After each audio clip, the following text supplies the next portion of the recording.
Control and coordination. हम इसके नाम से ही समझ सकते हैं कि इसमें मोस्टली हमें किन चीजों की स्टडी करना है।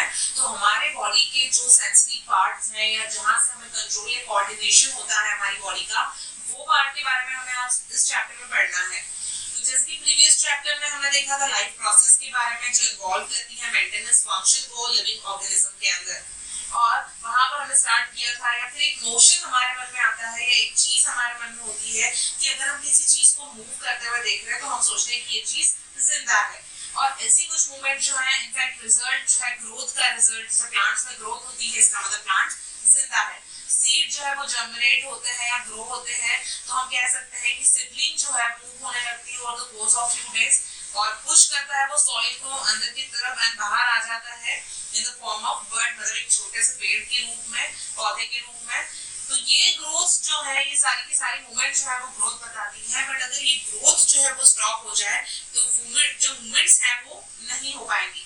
और ऐसी मूवमेंट जो है, कुछ मूवमेंट्स ऐसी होती है बहुत सारे एनिमल्स या प्लांट्स में जो कनेक्टेड नहीं होती ग्रोथ के साथ में, जैसे कैट रनिंग, या चिल्ड्रन प्ले कर रहे हैं स्विंग, या बफेलोज कट शीप कर रही है। ये मूवमेंट जो है ये कॉज नहीं होती ग्रोथ के कारण, मतलब अगर ग्रोथ होगी तो ये चीजें दिखेंगी, ऐसा नहीं है। तो ये मूवमेंट्स नेचुरल मूवमेंट्स, मतलब ये होना ही है इस तरह की। तो क्यों हम एसोसिएट करते हैं ऐसे विजिबल मूवमेंट्स को लाइफ के साथ में? पॉसिबल आंसर अगर हम इसका सोचें तो वो ये है कि मूवमेंट जो है as a response to change in environment of the organism. Movement हर ऑर्गेनिज्म तब करता है जब उसे रिस्पांस देना होता है उस एनवायरनमेंट को। कैट जो है वो रन कर रही है, शायद उसने माउस देखा है और उसके पीछे भाग रही है, ना कि वो सिर्फ या मूवमेंट जो है वो अटेम्प्ट करने के लिए था लिविंग ऑर्गेनिज्म, ताकि वो चेंजेस जो आए हैं एनवायरनमेंट में उसका यूज कर सके, उसका एडवांटेज ले सके। प्लांट्स ग्रो करते हैं सनशाइन में, चिल्ड्रंस जो है वो फन करते हैं या मजे करते हैं स्विंग में, और बफेलोज की बात करें तो वो कर्ड को चीप कर रही है ताकि वो ब्रेकअप कर सके अपने टफ फूड को एक सिंपल फूड के अंदर जो इजीली डाइजेस्ट हो कर सके। जब ये ब्राइट लाइट फोकस किया जाता है हमारी आंखों के ऊपर, या फिर हम किसी हॉट ऑब्जेक्ट को टच करते हैं, तो हम डिटेक्ट करते हैं कि कोई चेंज या रिस्पांस जो है उस मूवमेंट का हम अपने आप को बचाने के लिए जरूर करते हैं, मतलब एक रिस्पांस तो इस चीज पे हम जरूर देते हैं। अगर हम सोचे कुछ ज्यादा इसके बारे में तो ये एप्यूरेंट होगा कि सारे मूवमेंट जो है रिस्पांस टू द एनवायरनमेंट है जो केयरफुली कंट्रोल किए जाते हैं, और हर काइंड का चेंज जो है एनवायरनमेंट में वो इवोक करता है या पैदा करता है एक एप्रोप्रिएट मूवमेंट को इन रिस्पांस। जब हम बात करते हैं हमारे फ्रेंड्स से क्लास में तो हम विस्पर करते हैं, मतलब बहुत धीरे से बात करते हैं, ना कि जोर से चिल्लाने के। क्लियरली मूवमेंट जो है ये भी डिपेंड होती है इवेंट के ऊपर जो ट्रिगर हो रहा है, और इसीलिए ये कंट्रोल मूवमेंट जो है ये कनेक्ट होना चाहिए रिकॉग्निशन ऑफ वेरियस इवेंट्स के लिए एनवायरनमेंट में, और उसके साथ में करेक्ट मूवमेंट जो है रिस्पांस होनी चाहिए। अदर वर्ड्स में बात करें तो लिविंग ऑर्गेनिजम्स जो है वो यूज करते हैं सिस्टम्स का ताकि प्रोवाइड कर सके कंट्रोल एंड कोऑर्डिनेशन को। In keeping with the general principle body organisation का जनरल प्रिंसिपल देखें मल्टी सेलुलर ऑर्गेनिज्म का, तो स्पेशलाइज्ड टिश्यूज जो है उनका यूज किया जाता है ताकि कंट्रोल और कोऑर्डिनेशन की एक्टिविटीज परफॉर्म हो सके। अब सबसे पहला हमारा पॉइंट है इसमें 7.1 एनिमल्स की नर्वस सिस्टम हमें देखना है। तो एनिमल्स में इस तरह की कंट्रोल और कोऑर्डिनेशन जो है ये प्रोवाइड किए जाते हैं नर्वस और मस्कुलर टिश्यूज के थ्रू, जिनके बारे में क्लास 9th में हम पढ़ चुके हैं। जब आप टच करते हैं हॉट ऑब्जेक्ट को तो एक अर्जेंट या डेंजरस सिचुएशन हमारे लिए होती है, हमें डिटेक्ट करना बहुत जरूरी होता है और उससे रिस्पॉन्ड करना बहुत जरूरी होता है। तो हम किस तरह से डिटेक्ट कर सकते हैं कि हम टच कर रहे हैं किसी हॉट ऑब्जेक्ट को, और सारी इंफॉर्मेशन जो है हमारे एनवायरनमेंट से लेकर जो एनवायरनमेंट में हो रही है उसे डिटेक्ट करके एक स्पेशलाइज्ड टिप्स जो है सब नर्व सेल्स तक जाती है, और ये रिसेप्टर्स जो है यूजुअली लोकेट होते हैं हमारे सेंस ऑर्गन्स के रूप में, जैसे कि इनर ईयर है या नोज है, टंग है, इस तरह के ये सेंसिंग ऑर्गन्स से रिलेट होते हैं, ये रिसेप्टर्स होते हैं। जैसे कि हम बात करें कि गैस्ट्रेटरी रिसेप्टर्स की बात करें तो ये टेस्ट को डिटेक्ट करता है, वही ऑल्फैक्टरी रिसेप्टर्स की बात करें तो ये स्मेल को डिटेक्ट करते हैं। आगे बढ़ने से पहले डायग्राम जो हमें दी है वो हम देखेंगे, जिसमें हमें नर्वस सेल की डायग्राम दी गई है। देख सकते हैं आप, न्यूरॉन है, जो स्ट्रक्चर ऑफ न्यूरॉन दिया गया है, जिसमें सबसे एंड पार्ट जो है नर्व एंडिंग बताया गया है, और वो ज्वाइन हुआ है पूरे के पूरे हमारी जो डेंड्राइट्स हैं उसकी जो मेन बॉडी है हमारा सेल का बॉडी से लेकर वहां पर, तो वो थ्रू एक्सॉन हुआ है। डेंड्राइट्स हमारा एंड पार्ट होते हैं, बारीक बारीक से तार जिसे डेंड्राइट्स कहते हैं। न्यूक्लियस आप सबसे मिडिल में देख सकते हैं, और सेल बॉडी होती है जो न्यूक्लियस के आसपास डेंड्राइट्स भरे हुए हैं, वो सारी की सारी। ये इंफॉर्मेशन जो है एक्वायर्ड करती है at the end of dendritic tip. ये जो डेंड्रिटिक देखे थे हमने, डेंड्रिटिक टिप जो थी नर्व सेल की, वहां पर इंफॉर्मेशन एक्वायर्ड होती है। सेट ऑफ ओल्ड केमिकल जो क्रिएट करता है इलेक्ट्रिक इंपल्स, और ये इंपल्स ट्रैवल करता है from dendrite to the cell body, dendrite से लेकर पूरी सेल बॉडी तक, एंड देन एक्सॉन से लेकर उसके एंड पॉइंट तक। देख सकते हैं आप, पहले डेंड्राइट से पूरी सेल बॉडी में घूमता है, एंड देन वो इंपल्स जो इलेक्ट्रिक इंपल्स वो एक्सॉन से होकर नर्व एंडिंग तक जाता है। तो इस तरह से ये सेल बॉडी के अंदर ट्रैवल करता है।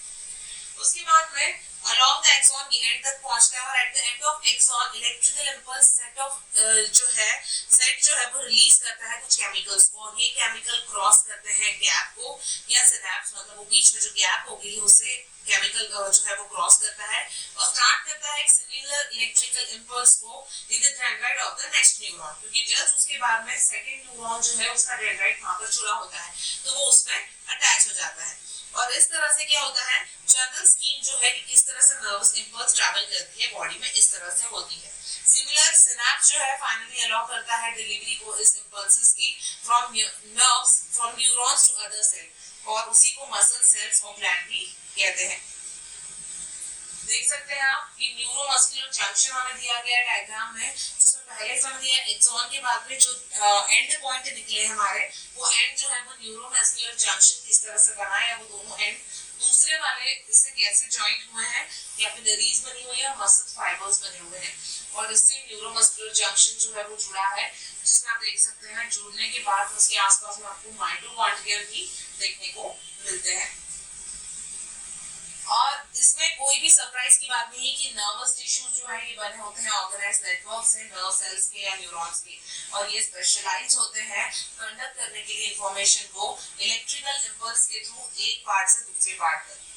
फिगर 7.1 में हमने जो देखा था, इसमें आइडेंटिफाई करना है पार्ट ऑफ न्यूरॉन, कहाँ से इंफॉर्मेशन एक्वायर्ड होती है, किसके थ्रू या कहाँ से इंफॉर्मेशन ट्रैवल करती है इलेक्ट्रिकल इंपल्स के रूप में, और कहाँ पर इंपल्स जो है वो कन्वर्ट हो जाते हैं केमिकल सिग्नल्स में ऑनवर्ड ट्रांसमिशन के लिए। एक्टिविटी 7.1 हमें दी है, जिसमें हमें कुछ शुगर लेने हैं अपने माउथ में, और आप टेस्ट कीजिए कि आपको उसका टेस्ट कैसा लग रहा है। अब आप अपने नोज को जो है प्रेस कर दीजिए अपने थंब और इंडेक्स फिंगर के थ्रू, और अब आप शुगर अपने मुंह में लीजिए, तो आपको कोई टेस्ट में चेंज दिखेगा या नहीं, इसे आपको करके देखना होगा। और जब ईट कर रहे हैं, लंच कर रहे हैं, तो ब्लॉक कर लीजिए अपनी नोज को, जैसे कि आपने शुगर के समय किया था, और क्या आप फुल्ली अप्रिशिएट कर पाएंगे आपके फूड के टेस्ट को, आपने नाक दबा कर रखी है अपनी, इसलिए तो ये चीजें जो है ये आपको पता चलेगी एक्टिविटी करके। अगर आपको कोई डिफरेंस दिखता है कि क्या शुगर जो है या फूड का टेस्ट जो है वो चेंज हो रहा है क्या, अगर आप नाक को ब्लॉक कर रहे हैं तो, अपनी नोज को ब्लॉक कर रहे हैं तो, अगर दिखता है तो ये क्यों हो रहा है, रीड करना है या बात करना है आपको पॉसिबल एक्सप्लेनेशंस की, काइंड ऑफ डिफरेंसेस किस तरह से पता चल रहे हैं। अगर ऐसी सेम सिचुएशंस आपके साथ में हुई होंगी जब आपको कोल्ड होता है, क्योंकि कोल्ड के समय हमारी जो नोज है वो बंद हो जाती है, जिसके कारण मे बी कि ऐसा होता है कि हमें बहुत बार फूड का टेस्ट प्रॉपर नहीं आ पाता। अब हम देखेंगे कि what happen in reflex action. Reflex action में क्या होता है, नाम से हम समझ सकते हैं, रिफ्लेक्स का मतलब रिस्पॉन्ड वाला या किसी चीज के ऊपर रिस्पॉन्ड करना, रिफ्लेक्स करना, वो देखना है कैसे होता है, क्या होता है। रिफ्लेक्स एक वर्ड है जिसको हम यूज करते हैं कॉमनली जब हम बात करते हैं किसी सडन एक्शन के रिस्पॉन्स की, ताकि सब कुछ भी चीज जो है मोमेंट में यूज का रिस्पॉन्स जो आप दे रहे हैं उसके लिए हम रिफ्लेक्स वर्ड का यूज करते हैं। हम कहते हैं कि मैं जंप कर रहा हूँ बस से, मैंने जंप किया रिफ्लेक्सली, या पुल किया मैंने अपने हाथ को पीछे की तरफ फ्लेम के ऊपर से रिफ्लेक्सली, या मैं बहुत ही हंग्री था, मेरे माउथ जो है वो वाटरिंग होना शुरू हो गया था रिफ्लेक्सली। तो व्हाट एग्जैक्टली दिस मीन, इसका मतलब क्या है। तो कॉमन आइडिया जो है ये सारे एग्जांपल्स में वो ये है कि हम कुछ न कुछ करते हैं विदाउट थिंकिंग अबाउट इट, और हमने इस बारे में सोचा नहीं, लेकिन ये रिस्पॉन्स अपने आप हमारी बॉडी से हुआ, और without feeling in control of our reactions, और ना तो हमें कोई फीलिंग आई कि हमें कंट्रोल करना है हमारे रिएक्शंस को, क्योंकि ये नेचुरली हो गए। और ये दिस आर सिचुएशंस जहाँ पर हम रिस्पॉन्ड करते हैं कुछ एक्शंस के ऊपर to change in our environment, और किस तरह से कंट्रोल और कोऑर्डिनेशन अचीव होता है ऐसी सिचुएशंस में। तो अब हम कंसीडर करेंगे इसे आगे की तरफ। जैसे हम एग्जांपल लें कि एक फ्लेम को आपने टच किया है, अर्जेंट और डेंजरस सिचुएशन हमारे लिए होती है, इनफैक्ट बहुत सारे एनिमल्स के लिए भी। How would you respond to this, आप कैसे रिस्पॉन्स करेंगे इस चीज के लिए? तो सिंपल वे जो है उसके बारे में थिंक करना हमें कॉन्शियसली, इस ब्रेन के बारे में, और पॉसिबिलिटी जो है गेटिंग बर्न की उसके बारे में, एंड देन मूव करना है अपने हैंड को। एक इम्पोर्टेंट क्वेश्चन यहाँ पर ये है कि कितना समय लग सकता है आपको इन सब चीजों के बारे में सोचने के लिए। तो आंसर डिपेंड करता है कि किस तरह से हम सोच रहे हैं। अगर हमारी नर्व इम्पल्स जो है वो सेंड की गई थी अराउंड द वे, जो टॉक कर रहे हैं हम या बात कर रहे हैं, पहले बात की थी उसके आसपास में, तो हमारी थिंकिंग जो है वो इन्वॉल्व करेगी क्रिएशन ऑफ इस तरह के इम्पल्सेस को। अब थिंकिंग जो है कॉम्प्लेक्स एक्टिविटी है, तो ये बाउंड करती है इन्वॉल्व करने के लिए कॉम्प्लिकेटेड इंटरैक्शंस को बहुत सारे नर्व इम्पल्स के बीच में, बहुत सारे न्यूरॉन्स के लिए या न्यूरॉन्स के थ्रू। और अगर ये केस है तो कोई इसमें हमें बहुत सोचने की बात नहीं है, सरप्राइज की बात नहीं है कि थिंकिंग टिश्यूज जो हमारी बॉडी में ये डेंस नेटवर्क से बने हुए हैं, इंट्रिकेटली अरेंज न्यूरॉन्स के जो डेंस नेटवर्क है उससे बने हुए हैं, और ये सिट करते हैं, it sits in the forward and of the skull. मतलब वो कहाँ पर बने हुए हैं या बसे हुए हैं, तो स्कल के फॉरवर्ड एंड में बने हुए हैं, और ये रिसीव करता है सिग्नल्स को all over the body, and then जिसके बारे में थिंक कर रहे हैं बिफोर रिस्पॉन्डिंग टू दैट, किसी भी चीज को रिस्पॉन्ड करने से पहले ये सारे के सारे जो न्यूरॉन्स हैं, ये सारे के सारे जो अरेंज किए हुए न्यूरॉन्स हैं वो सिग्नल्स को रिसीव करते हैं, एंड देन उसके बारे में सोचते हैं। ऑब्वियसली अगर हम सोचेंगे टू रिसीव दिस सिग्नल्स, तो ये थिंकिंग पार्ट जो है ब्रेन का इन द स्कल, ये कनेक्ट होता है नर्व से जो आ रहे हैं various part of the body से। सिमिलरली अगर पार्ट जो है ब्रेन का वो ये है कि इंस्ट्रक्ट करना है मसल्स को to move, nerves must carry the signal back to the different part of the body. और ये सारी चीजें जो हैं वो किसी भी हॉट ऑब्जेक्ट को आप टच कर रहे हैं तो आपके दिमाग तक इसका रिस्पॉन्स या रिफ्लेक्स पहुंचाने के लिए इतनी सारी प्रोसेस होने के लिए बहुत समय लग सकता है, या उसके लिए बहुत ही ज्यादा टाइम आपको लगेगा, तब तक तो आपका हाथ चल चुका होगा। तो इसके लिए क्या कर सकते हैं, तो किस तरह से बॉडी की डिजाइन बनाई है ताकि इस प्रॉब्लम को सॉल्व कर सके। तो यहाँ के थिंक करना about the sensation of heat, अगर नर्व जो है वो डायरेक्टली डिटेक्ट कर ले हीट को, क्योंकि वो कनेक्ट हुई है नर्व से, तो वो इजीली मूव करेंगे अपने मसल्स को सिंपल वे में। और प्रोसेस जो है ये डिटेक्ट करने की सिग्नल्स को या इनपुट को या रिस्पॉन्डिंग करने के लिए उनको आउटपुट एक्शंस को, ये कंप्लीटेड हो जाएगी क्विकली, बहुत ही जल्दी, इसके लिए टाइम बहुत कम लगेगा। क्यों कम लगेगा? क्योंकि अगर हमारे नर्व्स जो है ये न्यूरॉन्स जो है वो इजीली डायरेक्टली कनेक्ट होंगे अगर हमारे नर्व से, तो इजीली मसल्स को मूव कर पाएंगे, इसके लिए हमारे दिमाग तक इस बात को पहुंचाने की जरूरत नहीं पड़ेगी। और ऐसे कनेक्शंस कॉमनली रिफ्लेक्स आर्क कहे जाते हैं। कहाँ पर ये रिफ्लेक्स आर्क कनेक्शन जो है बनाए जाते हैं? इनपुट नर्व और आउटपुट नर्व में। तो बेस्ट प्लेस जो है ऑफ कोर्स इसकी वो है कि वो पॉइंट जहाँ पर फर्स्ट मीट हुए हैं वो दोनों एक दूसरे से, nerves from all over the body जब मिलती है, बंडल में मिलती है in spinal cord in their way to the brain, और वहां से ब्रेन तक मिलती है, वहां से ब्रेन तक जाती है। रिफ्लेक्स आर्क जो है वो फॉर्म होता है स्पाइनल कॉर्ड में, और दो इंफॉर्मेशन इनपुट जो है वो जाता है, रीच होता है ब्रेन तक। ऑफ कोर्स रिफ्लेक्स आर्क की बात करें तो ये इवॉल्व होते हैं एनिमल में भी, मतलब ये कम होते हैं, इवॉल्व हो चुके हैं एनिमल में, बिकॉज थिंकिंग प्रोसेस जो है ब्रेन की एनिमल में ये बहुत फास्ट नहीं होती। इनफैक्ट बहुत सारे एनिमल्स में बहुत ही लिटिल या नहीं होती कॉम्प्लेक्स न्यूरॉन नेटवर्क, जो जरूरत होती है इनकी थिंकिंग के लिए, वो बहुत सारे एनिमल्स में एब्सेंट होती है। सो क्वाइट लाइकली कि रिफ्लेक्स आर्क जो है वो इवॉल्व हो चुके होते हैं अगर एफिशिएंट वे ऑफ फंक्शनिंग नहीं है, एब्सेंस है अगर थ्रू थॉट प्रोसेस का। तो However, in of the complex neurons या नेटवर्क्स की बात करें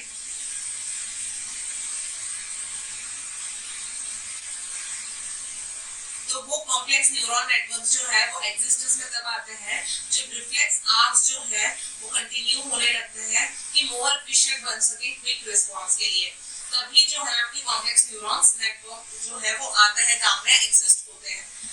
इसलिए यहाँ पर ये ध्यान रखना है हमें कि हमारा जो एब्सेंस अगर है किसी एनिमल के अंदर, रिफ्लेक्स आर्क जो है वो एब्सेंस होते हैं अगर उनकी थिंकिंग प्रोसेस स्लो है तो।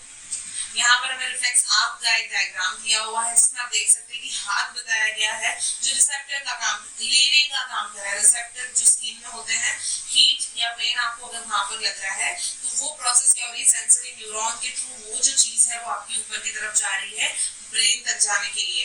उसके बीच में इफेक्टर्स जो होते हैं जैसे मसल्स जो आर्म में होते हैं वो इफेक्टर्स का काम करते हैं। देन मोटर न्यूरॉन्स भी यहाँ पर मौजूद है और देन ये प्रोसेस सेंसरी न्यूरॉन जाते जाते देन मिलते हैं एक जगह जिसे रिले न्यूरॉन कहते हैं। और यहाँ मिलने के बाद में स्पाइनल कॉर्ड की जगह है ये, यहाँ पर ये दोनों का मिलाप होता है और उसके बाद ये मैसेज डायरेक्टली ब्रेन के पास जाता है। इस टॉपिक से जिसका नाम है ह्यूमन ब्रेन, तो क्या रिफ्लेक्स एक्शन जो है ये ओनली फंक्शन है स्पाइनल कॉर्ड का? मतलब स्पाइनल कॉर्ड का सिर्फ इतना ही काम है कि वो रिफ्लेक्स एक्शन परफॉर्म करे? ऑब्वियसली नहीं। सिंस हम जानते हैं कि हम सोचते हैं या सोचना जो है ये हमारा काम है, हम ये सोच सकते हैं। स्पाइनल कॉर्ड जो है ये बनी होती है नर्व से जो सप्लाई करती है इंफॉर्मेशन को ताकि हम सोच सकें। थिंकिंग जो है वो इन्वॉल्व करता है बहुत ही कॉम्प्लेक्स मैकेनिज्म को और न्यूरल कनेक्शंस को भी, और ये कॉन्सेंट्रेटेड किया जाता है ब्रेन के अंदर जो मेन कोऑर्डिनेटिंग सेंटर होता है हमारी बॉडी का। ब्रेन और स्पाइनल कॉर्ड कॉन्स्टिट्यूट करते हैं सेंट्रल नर्वस सिस्टम को और ये रिसीव करते हैं इंफॉर्मेशन को सारे पार्ट से बॉडी के और देन उसे इंटीग्रेट करते हैं या मिलाते हैं, एकजुट करते हैं।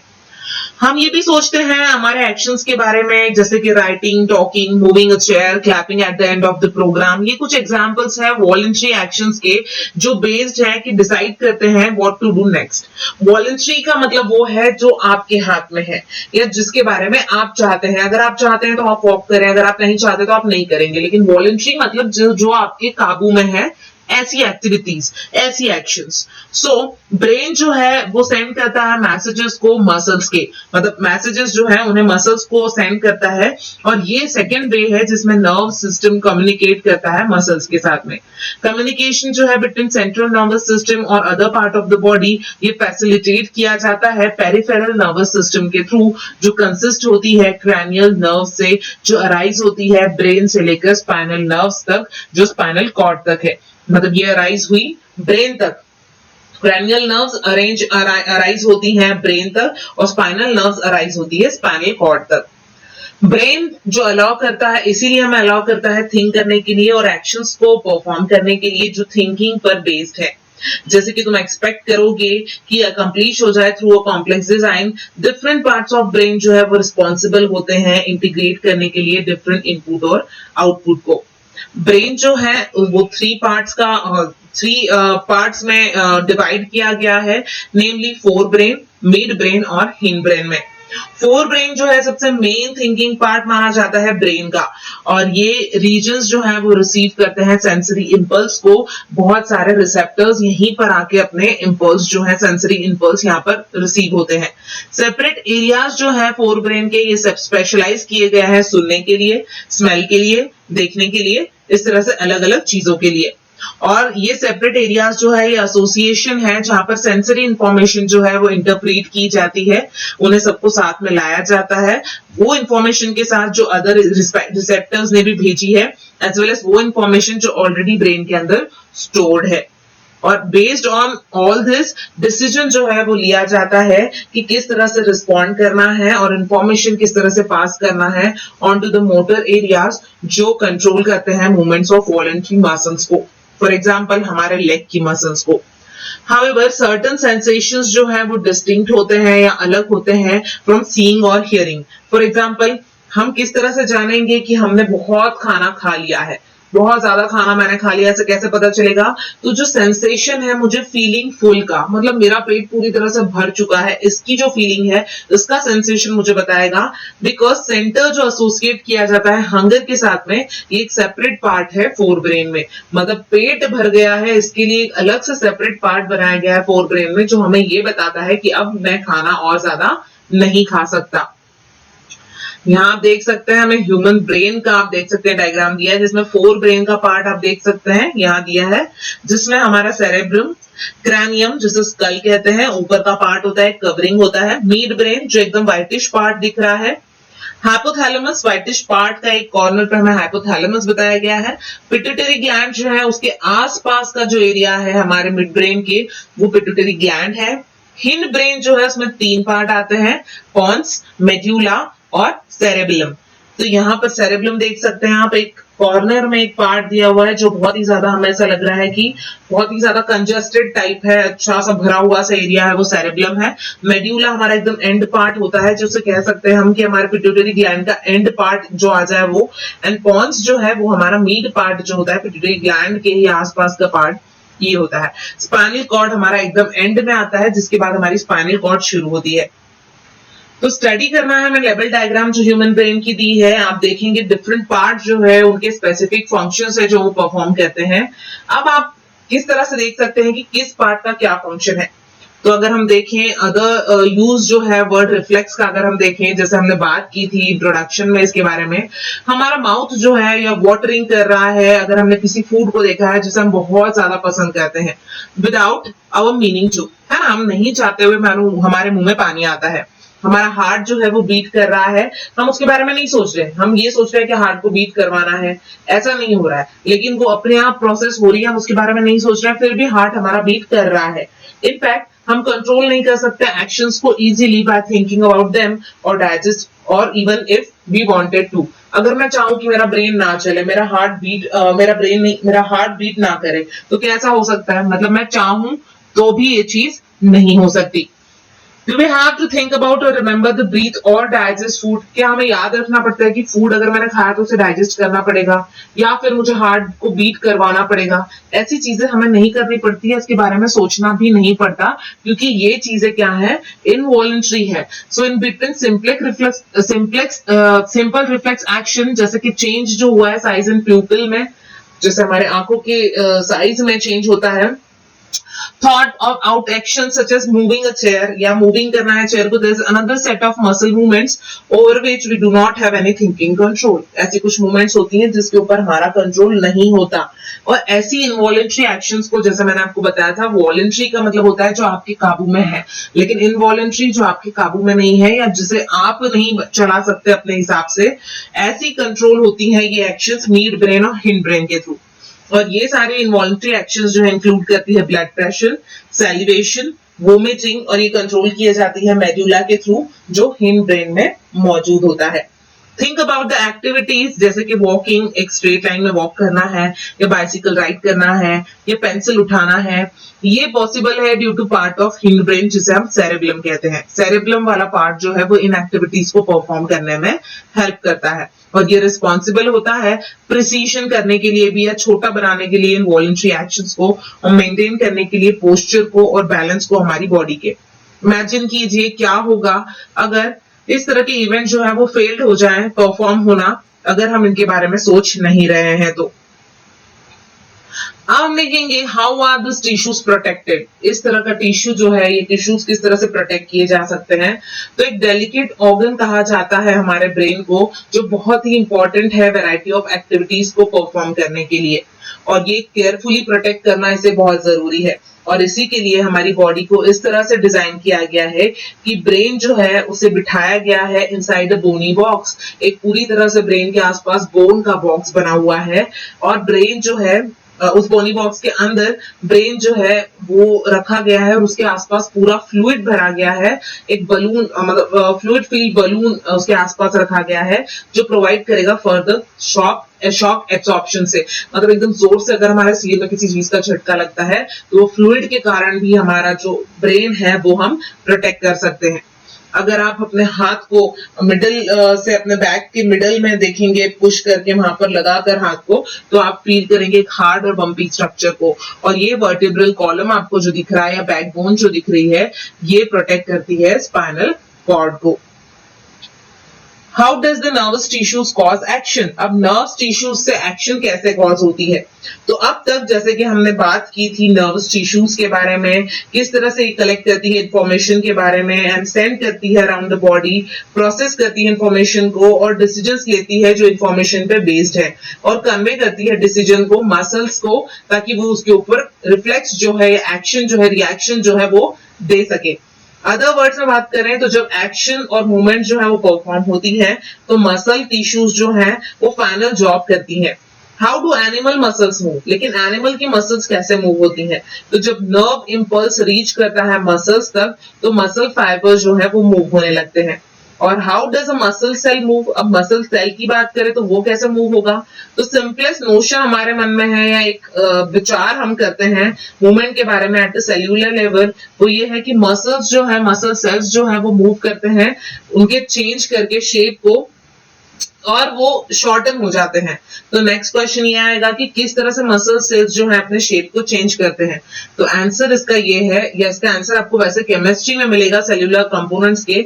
मसल्स जो है उनके पास स्पेशल प्रोटीन होता है जो चेंज करता है उनके शेप को भी और उनकी अरेंजमेंट्स को भी in the cell in response to nervous electrical impulse. Nervous electrical impulse के रिस्पॉन्स देने के लिए वो जो स्पेशल प्रोटीन है वो उन सेल को हेल्प करता है कि वो अपने शेप को और अपनी अरेंजमेंट को चेंज कर सके। और जब ये होता है तो न्यू अरेंजमेंट जो है इस प्रोटीन की वो इन मसल सेल्स को शॉर्टर बना देती है। रिमेंबर करना है कि जब हमने बात की थी मसल टिश्यूज की क्लास 9th में, डिफरेंट काइंड ऑफ मसल्स जैसे वॉलंटरी मसल्स, इनवॉलंटरी मसल्स की जो बेस्ड होती है कि किस तरह से हमने डिस्कस किया था अभी तक और किस तरह से आपको लगता है कि डिफरेंस होंगे इन चीजों के अंदर। तो वॉलंटरी और इनवॉलंटरी एक्टिविटीज जो हैं वो अलग अलग तरीके से परफॉर्म होती है और नर्वस टिश्यूज जो हैं वो इस तरह की एक्शंस को परफॉर्म करने के लिए जिम्मेदार होते हैं, ऐसा हम कह सकते हैं। कोऑर्डिनेशन इन प्लांट्स के अंदर इस तरह के कोऑर्डिनेशंस कैसे होते हैं, जैसे इसके पहले वाले वीडियो में हमने एनिमल्स के बारे में देखा था, अब हम बात करेंगे प्लांट्स की। एनिमल्स जो है उनके पास नर्वस सिस्टम होती है ताकि वो कंट्रोल और कोऑर्डिनेट कर सकें एक्टिविटीज को अपनी बॉडी के अंदर, बट प्लांट्स जो है उनके पास ना तो नर्वस सिस्टम होती है ना मसल्स होती है। तो किस तरह से वो रिस्पॉन्ड करते हैं स्टिमुली को? स्टिमुली मतलब किसी भी तरह के एक्शन जो उनके ऊपर हो रही है उसे किस तरह से रिस्पॉन्स करते हैं। जब हम टच करते हैं लीव्स को जुई के पेड़ के, सेंसिटिव या टच मी नॉट वाला प्लांट हम जिसे कहते हैं जो मिमोसा फैमिली से बिलोंग करता है, तो वो अपने आप को फोल्ड करना शुरू करता है, ड्रूप करना शुरू करता है। और जब सीड जर्मिनेट होते हैं, रूट जो है वो डाउनवर्ड गो होने लगते हैं, स्टेम जो है वो बाहर की तरफ आने लगती है। कैसे होता है ये सब, क्या होता है उनके साथ में? तो फर्स्टली लीव्स जो है सेंसिटिव प्लांट के वो बहुत ही क्विकली रिस्पॉन्स देते हैं टच को, कोई ग्रोथ उनमें इन्वॉल्व नहीं होती इस मूवमेंट के लिए। On the other hand directional movement जो है सिडलिंग की वो कॉज होती है ग्रोथ के थ्रू। अगर ये प्रिवेंट की जाए फ्रॉम ग्रोइंग तो ये शो नहीं करेगा किसी भी मूवमेंट को। सो प्लांट जो शो करते हैं to different types of movement को, पहला होता है वन डिपेंडेंट ऑन ग्रोथ और दूसरा इंडिपेंडेंट ऑफ ग्रोथ। एक ग्रोथ पे डिपेंड होता है, दूसरा ग्रोथ पे डिपेंड नहीं होती ऐसे मूवमेंट। पहला हम देखेंगे इमीडिएट रिस्पॉन्स टू स्टिमुलस। अब स्टिमुलस को इमीडिएट रिस्पॉन्स की बात अगर करें तो अगर हम सोचते हैं फर्स्ट काइंड ऑफ मूवमेंट के बारे में जैसे कि सेंसिटिव प्लांट के बारे में, तो सिंस कोई ग्रोथ उसमें इन्वॉल्व नहीं होती, प्लांट जो है वो एक्चुअली मूव करता है उसके लीव्स को इन रिस्पॉन्स टू टच। आप टच करोगे तो सिर्फ उसके लीव्स जो है उसमें कुछ ना कुछ चेंज दिखेगा, बाकी उसमें कोई चेंज नहीं होगा। बट कोई नर्वस टिश्यूज जो है वो नहीं होंगे, कोई मसल टिश्यूज उसमें आपको रिस्पॉन्स करते हुए नहीं दिखेंगे।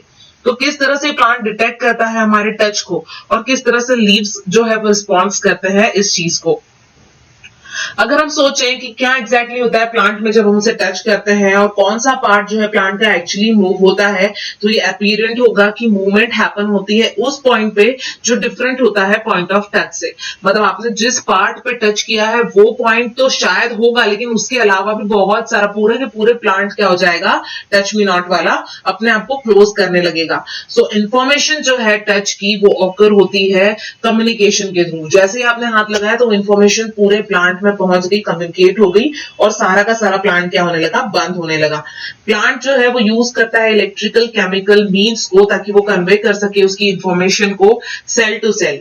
बट अनलाइक एनिमल्स उनके अंदर कोई स्पेशलाइज्ड टिश्यूज नहीं होते प्लांट्स के अंदर जो कंडक्शन कर सके इंफॉर्मेशन का।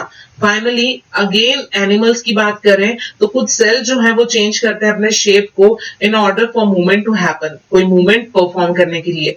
इंस्टेड ऑफ स्पेशलाइज्ड प्रोटीन जो फाउंड होता है एनिमल में, मसल सेल्स में एनिमल के, प्लांट सेल जो है अपने शेप को चेंज करते हैं अमाउंट ऑफ वाटर अगर उनके अंदर वो चेंज कर ले तो।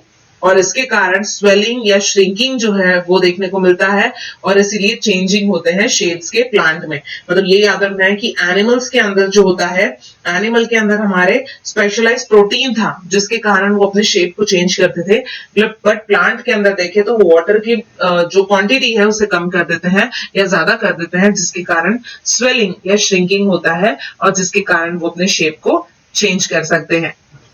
मूवमेंट ड्यू टू ग्रोथ की बात करें तो कुछ प्लांट्स जैसे कि पी प्लांट्स क्लाइंब अप करता है other plants climb up other plants और फेंस करता है by means of tendrils. Tendrils मतलब जिसके थ्रू वो प्लांट ऊपर ऊपर ऊपर ऊपर बढ़ते जा रहा है, जिसके सहारे से बढ़ते जा रहा है।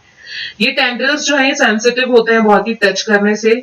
जब ये कांटेक्ट में आते हैं किसी सपोर्ट के तो वो टेंड्रिल का पार्ट जो है उस कांटेक्ट के वहां से ग्रो होना बंद कर देता है। जितना रैपिडली ग्रो कर रहा था वहां से वो पार्ट टेंड्रिल का क्या होता है, कम ग्रो होने लगता है और ये कॉज करता है टेंड्रिल को to circle round the object और उसके कारण वो टेंड्रिल क्या होता है वही ऑब्जेक्ट के आसपास ही सर्कल होने लगता है, राउंड में बढ़ने लगता है।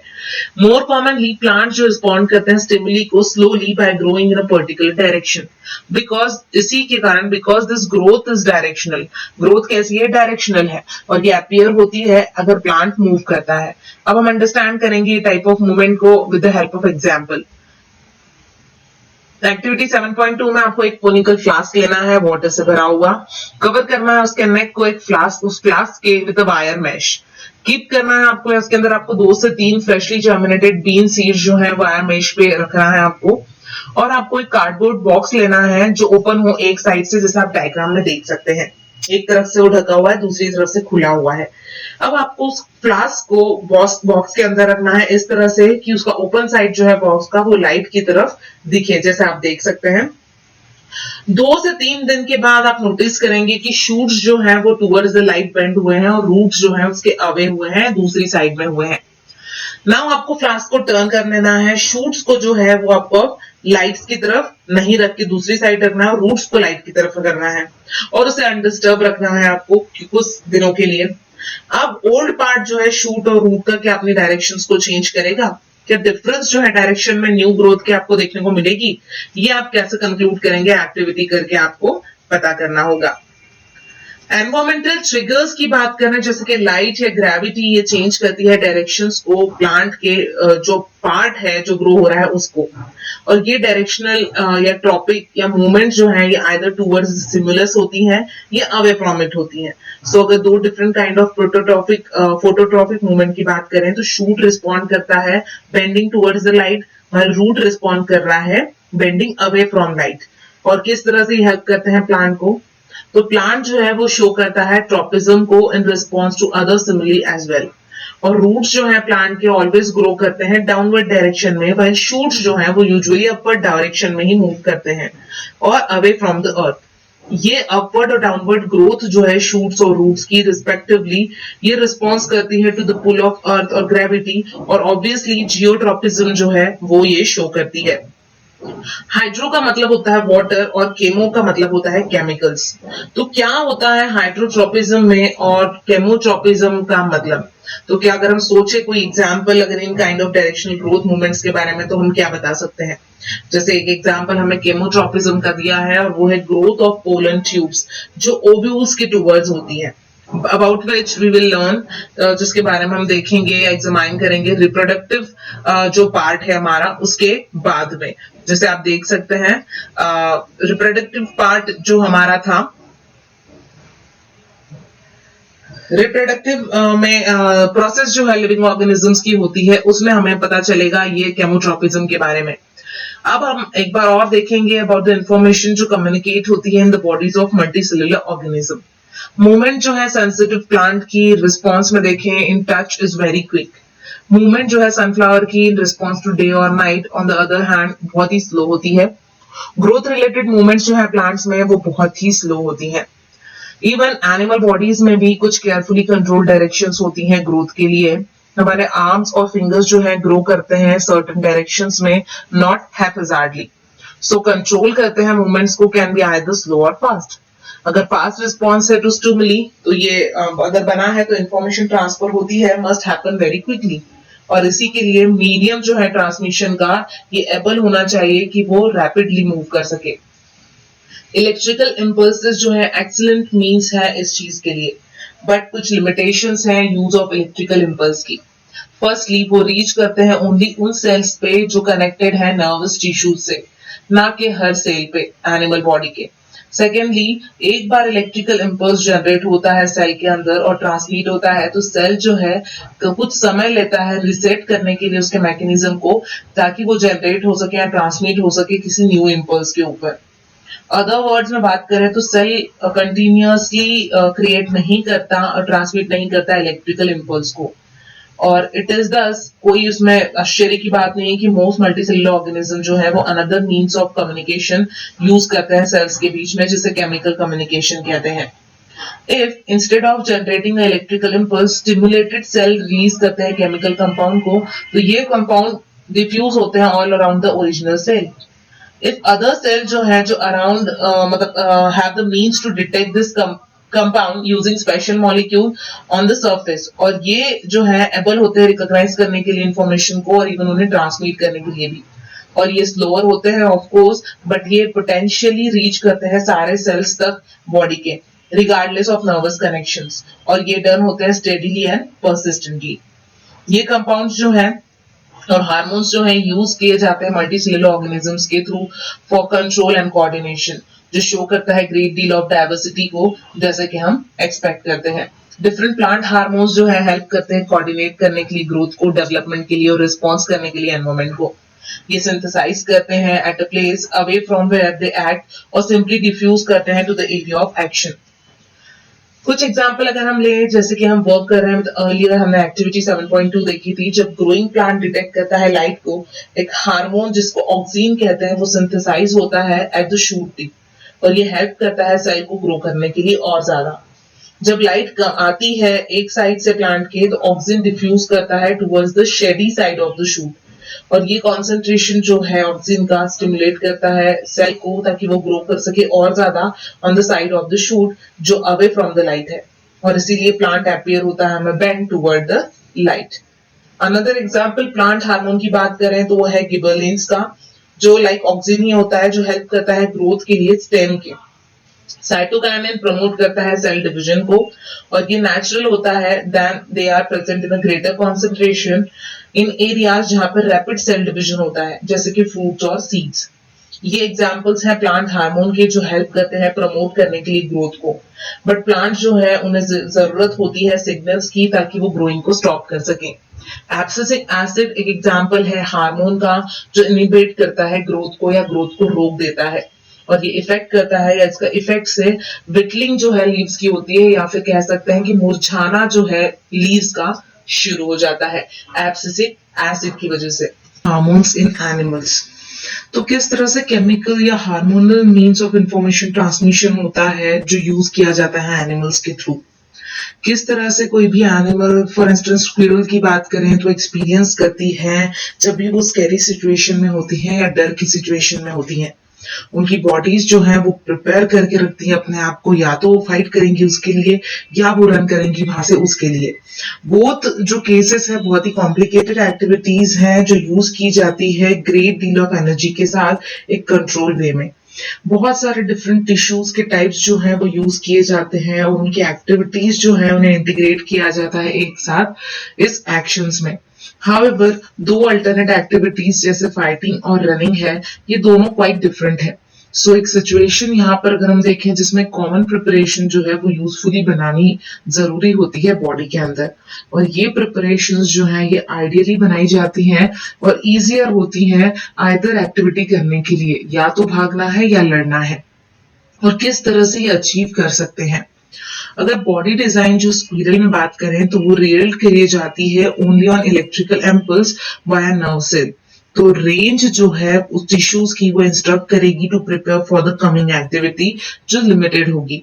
और इसी के अपोजिट में अगर केमिकल सिग्नल की बात करें तो ये पूरी बॉडी में या पूरे सेल्स तक पहुंचेगा बॉडी के और प्रोवाइड करेगा वाइड रेंज ऑफ चेंजेस जिसकी जरूरत है। और ये सब होता है बहुत सारे एनिमल्स में जिसमें ह्यूमन बीइंग भी आते हैं। और हार्मोन जो यूज होता है वो है एड्रेनालिन।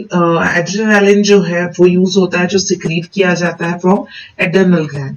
एड्रेनल ग्लैंड के थ्रू जो एड्रेनालिन हार्मोन है वो सिक्रीट होता है।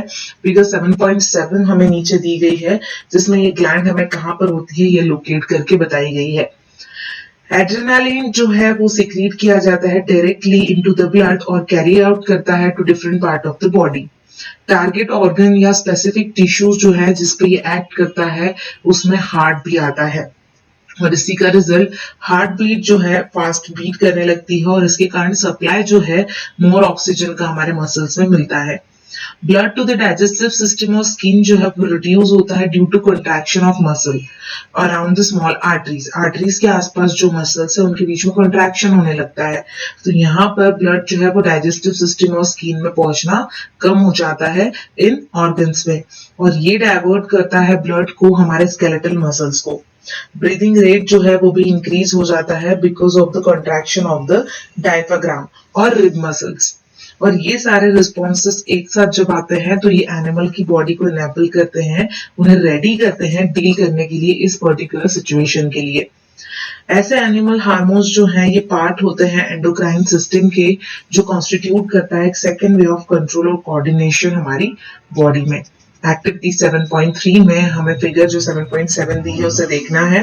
आइडेंटिफाई करना है एंडोक्राइन ग्लैंड्स को जो मेंशन की गई है फिगर में, और कुछ ग्लैंड्स जो है ये डिस्कस कर सकते हैं आप, टेक्स्ट में आपको दी गई है, कुछ आपको बुक्स जो लाइब्रेरी में इसके बारे में मिल सकती है, आपको डिस्कस करना चाहिए अपने टीचर से ताकि आप डिफरेंट ग्लैंड्स के डिफरेंट फंक्शंस को जान सकें। शुरू करेंगे आगे। रिमेंबर करना है कि प्लांट्स जो है उनके पास हार्मोन्स होते हैं जो कंट्रोल करते हैं उनके डायरेक्शनल ग्रोथ को। कौन से फंक्शंस एनिमल हार्मोन परफॉर्म करते हैं, तो on the face of it हम इमेजिन नहीं कर सकते उनके रोल को डायरेक्शनल ग्रोथ के थ्रू। हम कभी भी नहीं देखते कि कोई एनिमल ग्रो कर रहा है मोर इन वन डायरेक्शन और अदर। डिपेंड करता है लाइट और ग्रेविटी के ऊपर, जैसे प्लांट के ऊपर है, प्लांट लाइट के डायरेक्शन में ही ग्रो करेगा या यूनिडायरेक्शनल होता है, वैसे एनिमल्स में नहीं होता। बट अगर हम सोचे थोड़ा कुछ ज्यादा उसके बारे में या डीप में सोचे तो ये एविडेंट हो सकता है कि इवन एनिमल बॉडीज जो है उसमें ग्रोथ हैपन होती है केयरफुली कंट्रोल प्लेसेस में। प्लांट जो है वो ग्रो करते हैं लीव्स के थ्रू, मतलब जितने ज्यादा लीव्स होंगे हम कहते हैं उतना बड़ा पेड़ है, बहुत सारी प्लेसेस में on the plant body. For example, पर अगर हम अपनी बात करें तो क्या हमारे फेस पे कभी फिंगर आ सकता है, ग्रो हो सकता है? नहीं। तो डिजाइन जो है हमारी बॉडी की केयरफुली मेंटेन की गई है even during the growth of children. यहाँ पर हमें जो डायग्राम दी है 7.7 हमें पहले ही बताया गया था, जो एंडोक्राइन ग्लैंड की बात की गई है ह्यूमन बींग्स में मेल और फीमेल के हमें दिए गए हैं, जिसमें आप देख सकते हैं हाइपोथैलेमस मेल फीमेल में, उसके बाद पेनियल gland, pituitary gland, thyroid gland, parathyroid gland, thymus, pancreas, adrenal gland, ovary जो होती है वुमेन्स में, टेस्टिस जो होती है मेंस में।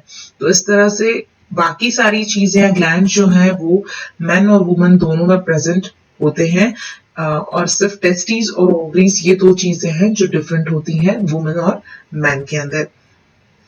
अब हम एग्जामाइन करेंगे कुछ एग्जांपल्स ताकि हम अंडरस्टैंड कर सके कि किस तरह से हार्मोन हेल्प करते हैं कोऑर्डिनेट करने के लिए ग्रोथ को। हमने देखा सॉल्ट पैकेट्स जो है जिस पर हम देखते हैं बहुत बार लिखा होता है आयोडाइज्ड सॉल्ट या एनरिच विद आयोडीन। क्यों इंपॉर्टेंट है हमारे लिए कि हमें आयोडाइज्ड सॉल्ट हमारे डाइट में लेना चाहिए? क्योंकि आयोडीन जो है एक नेसेसरी होता है थायराइड ग्लैंड के लिए ताकि थायरोक्सिन हार्मोन बन सके। थायरोक्सिन रेगुलेट करता है कार्बोहाइड्रेट, प्रोटीन और फैट मेटाबॉलिज्म को हमारी बॉडी में, ताकि वो प्रोवाइड कर सके बेस्ट बैलेंस हमारे ग्रोथ के लिए। आयोडीन बहुत ही एसेंशियल है सिंथेसाइज करने के लिए थायरोक्सिन को। इन केस अगर आयोडीन की कमी आपके डाइट में हो जाती है तो पॉसिबिलिटी है कि आप सफर हो सकते हैं ग्वाइटर नाम के डिसीज से। जो सिम्टम होता है इस डिसीज का वही होता है कि आपकी नेक जो है वो सूजने लगती है या स्वॉलन होने लगती है, सूजन आने लगती है नेक पे। क्या आप कोरिलेट कर सकते हैं इस चीज को? पोजीशन जो है थायराइड ग्लैंड की वो हमें ऊपर दिखाई गई है, वहीं पे ये चीज होती है। कभी कभी हम ऐसे पीपल्स के सामना हमारा होता है जो बहुत ही शॉर्ट होते हैं, जिसे हम ड्रॉप्स कह सकते हैं, या एक्सट्रीमली टॉल होते हैं जिसे जायंट्स कहते हैं। क्या आपने कभी सोचा है कि क्यों इस तरह की चीजें होती है? तो ग्रोथ हार्मोन जो है ये वन ऑफ द हार्मोन है जो सिक्रीट किया जाता है पिट्यूटरी के थ्रू, और उसका नाम ही इंडिकेट करता है कि ग्रोथ हार्मोन रेगुलेट करते हैं ग्रोथ और डेवलपमेंट को बॉडी के। अगर कोई डिफिशियंसी होती है इस हार्मोन में, अगर चाइल्डहुड में ही, तो इसके कारण ड्वार्फिज्म होता है। आपने नोटिस किया होगा बहुत सारे ड्रामेटिक चेंजेस को हमारे अपीयरेंस में एज वेल एज हमारे फ्रेंड के अपीयरेंस में जब हम 10 to 12 इयर्स की एज में आते हैं, और ये चेंजेस एसोसिएट करते हैं पुबर्टी के साथ में because of the secretion of testosterone जो मेल्स में सिक्रीट होता है, और फीमेल्स में एस्ट्रोजन की बात करें यह सिक्रीट होता है, जिसके कारण पुबर्टी जो है वो आती है 10 to 12 इयर्स में। और उसमें जो चेंजेस हैं वो देखने को मिलते हैं बच्चों में, मोस्टली 10 to 12 इयर्स के बच्चों में। जैसे लड़कों में बात करें तो उन्हें हम कह सकते हैं आवाज में चेंज होता है, वॉइस जो है उनकी बदलने लगती है। लड़कियों की बात करें तो मेंसेस जो है वो लड़कियों में आते हैं। इस तरह की चीजें होती है at the age of 10 to 12 years, puberty की एज होती है ये। क्या आप जानते हैं किसी को ऐसे आपकी फैमिली में या फ्रेंड में जिन्हें एडवाइस किया जाता है डॉक्टर के थ्रू कि वो शुगर कम लें अपने डाइट में बिकॉज वो सफर होते हैं डायबिटीज से, तो जैसे कि ट्रीटमेंट जो है वो इंजेक्शंस लेते हैं उसके लिए इंसुलिन का, और ये एक हार्मोन है जो प्रोड्यूस किया जाता है बाय पेनक्रियास और हेल्प करता है रेगुलेट करने के लिए हमारे ब्लड की शुगर लेवल को। अगर ये सिक्रेट नहीं हो रहा है प्रॉपर लेवल में या प्रॉपर क्वांटिटी में, प्रॉपर अमाउंट में, तो शुगर लेवल हमारे ब्लड में राइज होने लगती है और जिसके कारण बहुत सारे हार्मफुल इफेक्ट्स हो सकते हैं। और अगर ये बहुत इंपॉर्टेंट है कि हार्मोन्स जो है वो सिक्रीट होना चाहिए in precise quantity, we need a mechanism through which this is done, तो हमें इसके लिए एक मैकेनिज्म होना जरूरी है जिससे ये चीजें परफॉर्म होंगी। टाइमिंग और अमाउंट जो है हार्मोन रिलीज का ये रेगुलेट करता है by feedback mechanism. For example अगर शुगर लेवल ब्लड में राइज होती है तो ये डिटेक्ट किया जाएगा सेल्स के थ्रू जो पेनक्रियाज में है, जो रिस्पॉन्ड करेंगे बाय प्रोड्यूसिंग मोर इंसुलिन, वो ज्यादा इंसुलिन को प्रोड्यूस करके उस शुगर लेवल को कम कर देंगे। As blood sugar level falls, अगर वो कम हो जाती है तो इंसुलिन का सिक्रीशन रिड्यूस कर देंगे या कम कर देंगे। तो इस तरह से बहुत ही जरूरी है, या हार्मोन्स जो है बहुत ही इंपॉर्टेंट या वाइटल फंक्शन परफॉर्म करते हैं ह्यूमन बॉडी में, एनिमल्स में और इवन प्लांट्स में भी। तो फ्रेंड्स इस तरह से इस चैप्टर को हमने यहाँ कंप्लीट किया है।